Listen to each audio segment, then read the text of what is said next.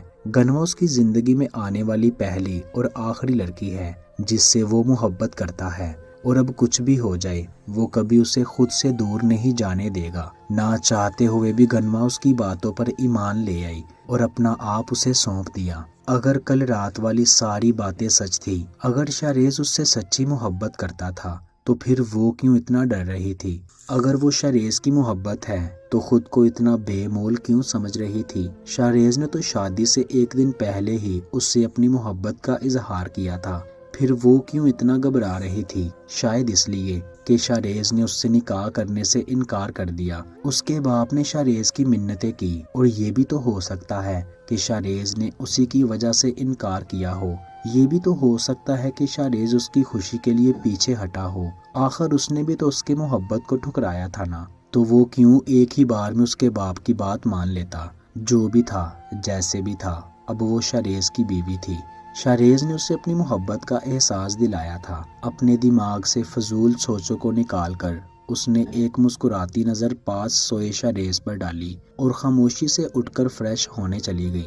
شاہ کی آنکھ کھلی تو بانی اس کے ساتھ نہیں تھی۔ اس نے ٹائم دیکھا تو ابھی اسے سوئے ہوئے صرف 2 گھنٹے ہی ہوئے تھے۔ رات ساری وہ سوچتا رہا کہ آخر وہ بانی کے لیے ایسا کیا اسپیشل کرے کہ وہ اس سے دوستی کر لے، لیکن اس کے دماغ میں ایسی کوئی چیز نہ آئی جو بانی کو پسند آئے۔ اس وقت 6 بج رہے تھے اور سر درد سے پھٹا جا رہا تھا۔ اسے پتا تھا کہ بانی اس وقت نیچے چلی گئی ہوگی۔ اسے صبح صبح اٹھنے کی عادت تھی۔ شاہ ایسے ہی لیٹے ہوئے ایک بار پھر سے سوچنے لگا کہ آخر وہ کیا کرے۔ بانی جانو، تم نے تو واقعی الٹا لٹکا دیا مجھے۔ میں ایسا کیا کروں جو تمہیں پسند آئے؟ شاہ سوچتے ہوئے اٹھ کر بیٹھ گیا۔ پھر اس نے ہر چیز پر نظر دہرائی۔ بانی ایک سمپل سی لڑکی ہے۔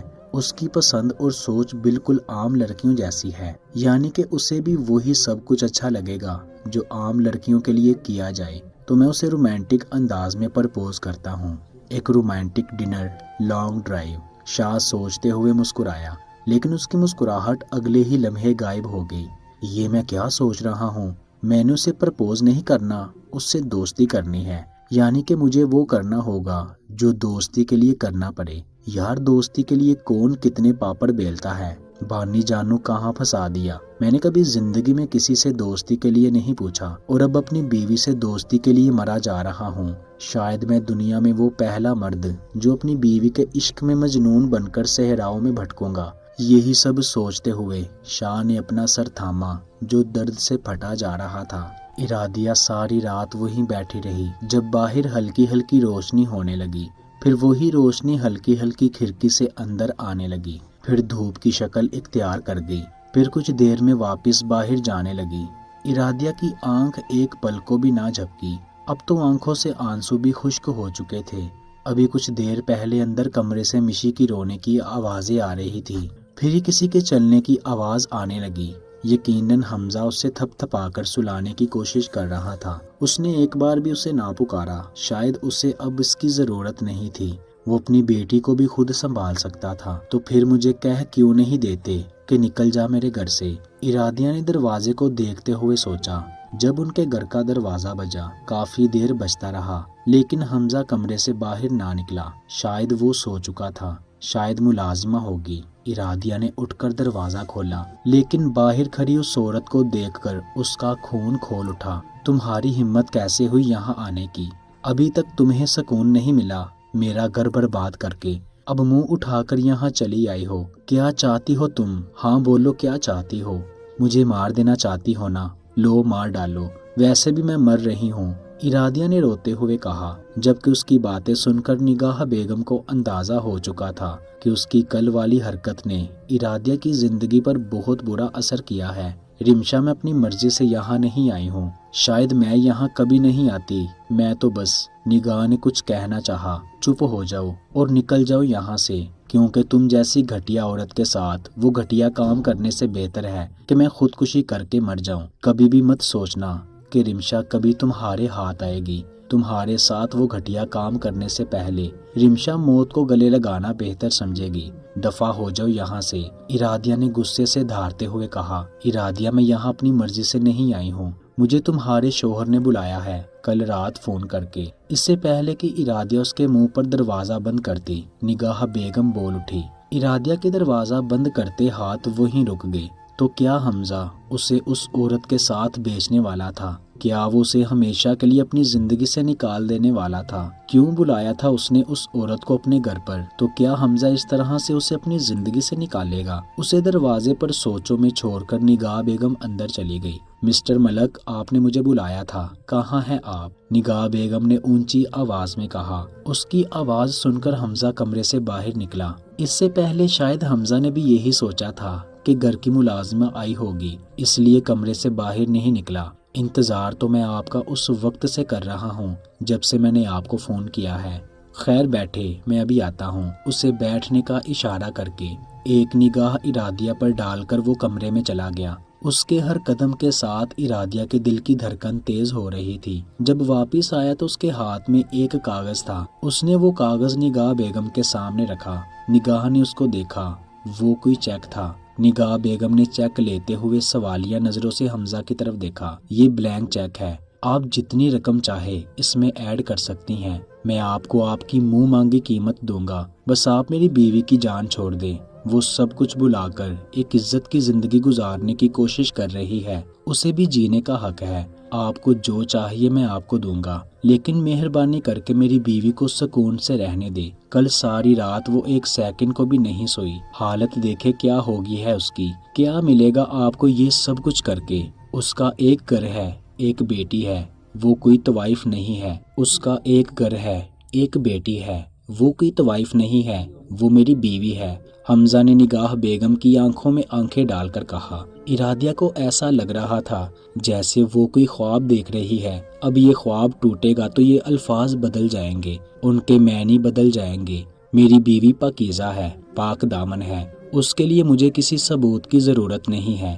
اگر پوری دنیا بھی میری بیوی کے خلاف ہو جائے تب بھی میں یہ کہوں گا کہ میری بیوی غلط نہیں ہو سکتی۔ اس دنیا میں اگر میری بیٹی کی کوئی بہتر پرورش کر سکتا ہے تو وہ صرف میری بیوی ہے۔ مہربانی کر کے رحم کرے ہم پر، آپ کو جو چاہیے میں آپ کو دوں گا، لیکن آج کے بعد کبھی بھی آپ ہمارے راستے میں نہیں آئیں گی۔ بس اتنا ہی کہنے کے لیے آپ کو بلایا تھا۔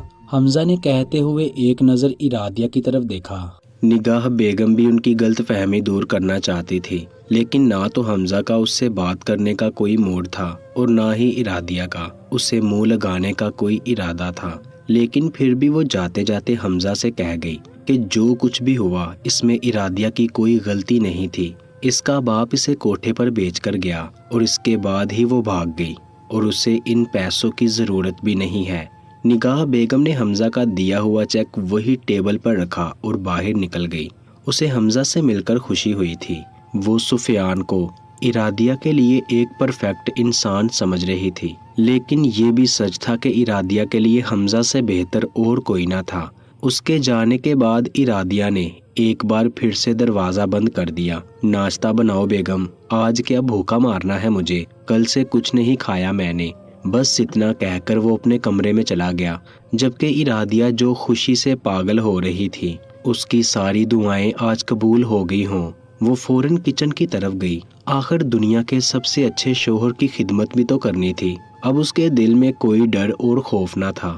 حمزہ کو پتہ چلے گا تو نہ جانے کیا ہو جائے گا۔ وہ عجیب خوف میں ہر وقت رہتی تھی، لیکن اس وقت وہ پرسکون ہو کر حمزہ کے لیے ناشتہ بنانے لگی۔ پھر ایک بار پھر سے حمزہ کے رویے کے بارے میں سوچنے لگی۔ کل وہ جس طرح سے حال سے نکل کر گھر آیا اور اس کو دیکھتے ہی اپنے کمرے میں چلا گیا، نہ اس سے بات کی اور نہ ہی اس کی طرف مڑ کے دیکھا، تو کیا حمزہ کے دل میں اس کے لیے شک تھا؟ اپنی سوچوں کو جھٹلا کر وہ ناشتہ بنانے میں مگن ہو گئی، کیونکہ جو بھی تھا حمزہ اسے اپنی زندگی میں دوبارہ قبول کر چکا تھا، وہ بھی اس کے تلخ ماضی کے ساتھ۔ گنوا تیار ہو کر باہر نکلی تو سب سے پہلے اماں کے پاس آئی، انہیں سلام کر کے ان کے لیے ناشتہ بنانے جا رہی تھی۔ ابھی اسے اس گھر میں آئے ہوئے صرف چند دن ہی ہوئے تھے، لیکن وہ اپنی ذمہ داریاں سمجھ چکی تھی۔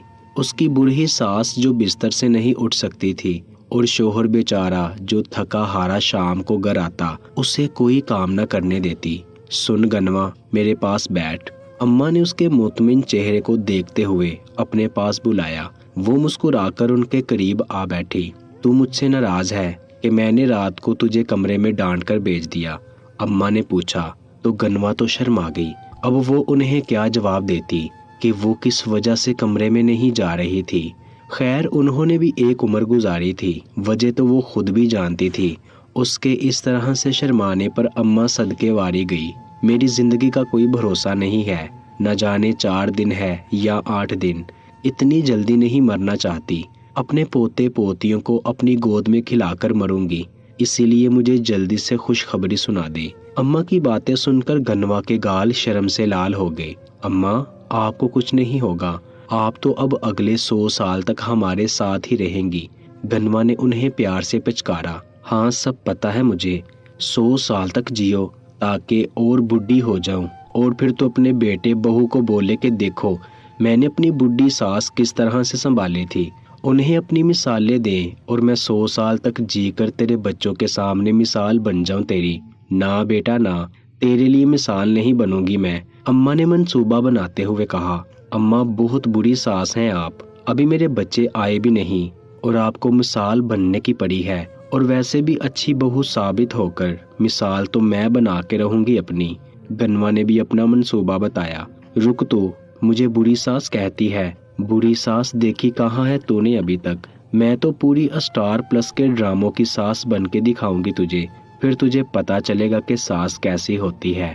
اماں نے اسے ڈراتے ہوئے کہا۔ ہاں ہاں پتا ہے مجھے، آپ بہت بری ساس ہیں، لیکن ماں بہت اچھی ہیں، گنوا نے ان کے گلے میں اپنی باہیں ڈالتے ہوئے کہا۔ گنوا چند ہی دنوں میں اماں کو سمجھ چکی تھی۔ انہوں نے اپنی زندگی بہت مشکل سے گزاری تھی، لیکن اس کے باوجود بھی وہ ایک زندہ دل خاتون تھی۔ ہاں ہاں اب مسکے مت لگا مجھے، جا کر ناشتہ بنا میرے لیے، ابھی تیرا شوہر بھی جاگنے والا ہوگا۔ اماں نے اس کا شرمایا ہوا چہرہ چوما اور اسے کچن میں بھیج دیا۔ قسمت شاہ کا بالکل ساتھ نہیں دے رہی تھی۔ ایک تو اسے ابان کی پسند کی کوئی چیز سمجھ نہیں آ رہی تھی، اور دوسری طرف اس نے جو پیرس کا ہنی مون ٹرپ پلان کیا تھا اس میں بھی سب کچھ گڑبڑ ہوگی، کیونکہ اگلے ہی مہینے سے ابان کے ایگزامز شروع ہو رہے تھے اور اس کا ارادہ ابان کی پڑھائی دوبارہ سے شروع کروانے کا تھا۔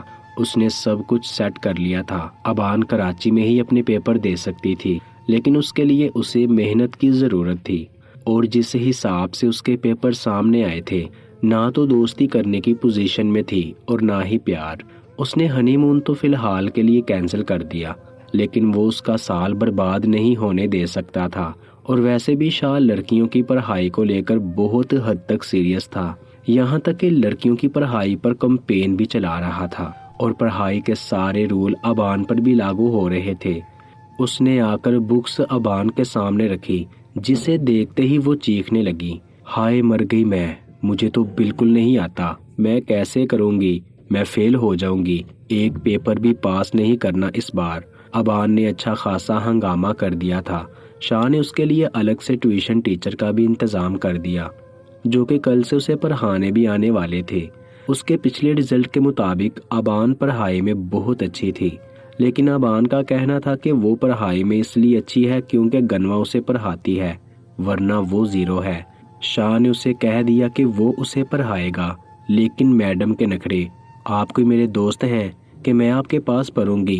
مطلب اس کا ارادہ اب بھی یہی تھا کہ شاہ اس کی دوستی کے لیے کچھ اسپیشل ضرور کرے، جو سوچ سوچ کر شاہ پریشان ہو چکا تھا۔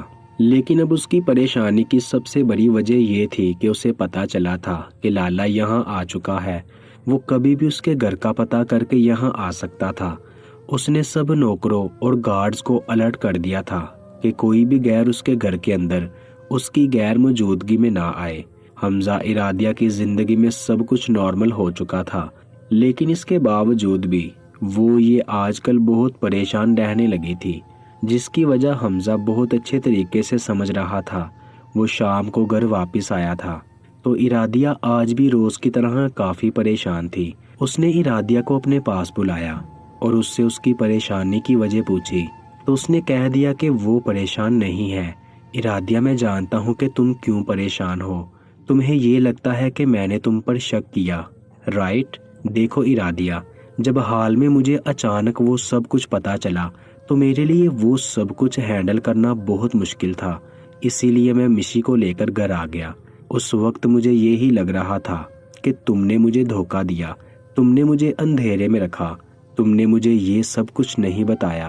میں تم پر غصہ تھا، لیکن اس غصے کی وجہ شک نہیں تھا۔ میں نے گھر آ کر بہت سوچا، اپنی زندگی کے پچھلے 2 سالوں کے بارے میں سوچا کہ تم نے کتنی کوشش کی مجھے اپنے ماضی کے بارے میں بتانے کی، لیکن میں نے یہی کہا کہ مجھے تمہارے ماضی سے کوئی فرق نہیں پڑتا، اور اب بھی میں یہی کہوں گا۔ مجھے لگا کہ تم گھر آ کر خود مجھے سب کچھ بتانا چاہو گی تو میں تمہیں روک دوں گا۔ میں تم سے کہوں گا کہ مجھے کوئی فرق نہیں پڑتا۔ میں ساری رات کمرے میں تمہارا انتظار کرتا رہا کہ تم آؤ، مجھ سے بات کرو، مجھے خود سے اپنے بارے میں کچھ بتاؤ، لیکن تم نہیں آئی۔ ارادیہ، تم ساری رات باہر بیٹھی رہی، وہ کمرہ لاک نہیں تھا۔ پھر میں یہ ظاہر کرنے کے لیے کہ سب کچھ ہمارے بیچ میں ٹھیک ہے، میں باہر آیا مشی کو لینے۔ میں سمجھ چکا تھا تم اتنی پریشان تھی۔ تمہاری حالت دیکھتے ہوئے میں نے اس وقت وہ موضوع چھیڑنا مناسب نہ سمجھا، لیکن تمہاری ٹینشن دور کرنا چاہتا تھا، اسی لیے تمہارا موبائل اٹھا کر لے گیا۔ مجھے یقین تو نہیں تھا، لیکن ایک شک کے مطابق مجھے لگا کہ اس رات کو آنے والا فون نگاہ بیگم کا ہی ہوگا۔ میں نے اس عورت کو فون کر کے صبح اپنے گھر آنے کو کہا تاکہ میں تمہاری ٹینشن کو دور کر سکوں۔ میں جانتا ہوں تم نے ان 2 سالوں میں مجھے اپنے بارے میں بتانے کی بہت کوشش کی۔ میں ہمیشہ یہی کہتا تھا کہ تمہارے ماضی سے مجھے کوئی فرق نہیں پڑتا۔ تمہارے ماضی میں کیا تھا اور کیسا تھا، تم حال میں میری بیوی ہو اور ہمیشہ رہو گی۔ اس دنیا میں کئی عورتیں پردہ کرتی ہیں، پرہیزگار ہیں، پاک دامن ہیں، لیکن میری نظروں میں میری بیوی سے زیادہ پاک دامن، پرہیزگار اور پردہ دار کوئی نہیں ہے، کیونکہ صرف پردہ عورت کی عزت کو نہیں بچاتا، عورت خود اپنی عزت کی محافظ ہوتی ہے۔ پھر وہ اپنا سب کچھ چھوڑ کر وہی عزت اپنے شوہر کو دے کر اس کو اپنا محافظ بناتی ہے، اور وہی شوہر جب اس کی عزت کو شک کی نظر سے دیکھتا ہے تو وہ اس عورت کی نہیں بلکہ اپنی عزت کو تار تار کرتا ہے۔ تم نے اپنی عزت مجھے دے کر مجھے اپنا محافظ بنایا ہے، اور یقین کرو میں کبھی اسے تار تار نہیں ہونے دوں گا، میں ہمیشہ اس کا محافظ رہوں گا۔ ارادیہ، جو اتنے دنوں سے بس یہ سوچ رہی تھی کہ حمزہ اس پر شک کر رہا ہے، وہ اپنی غلطی کے بارے میں تو اس نے سوچا بھی نہ تھا۔ اس نے آخر کیسے سوچ لیا کہ اس کا حمزہ اس پر یقین نہیں کرے گا۔ ساری رات وہ باہر بیٹھی رہی، ایک بار بھی اس نے کمرے میں جھانک کر نہ دیکھا۔ حمزہ اس کا انتظار کر رہا ہوگا۔ اپنے سوالوں کا جواب ملتے ہی وہ پرسکون سی اس کے سینے پر اپنا سر رکھ گئی۔ پیارے دوستو، آپ ہمارے چینل کو سبسکرائب کرنے کے ساتھ ساتھ بیل آئیکن کو بھی پریس کر دیں۔ شکریہ۔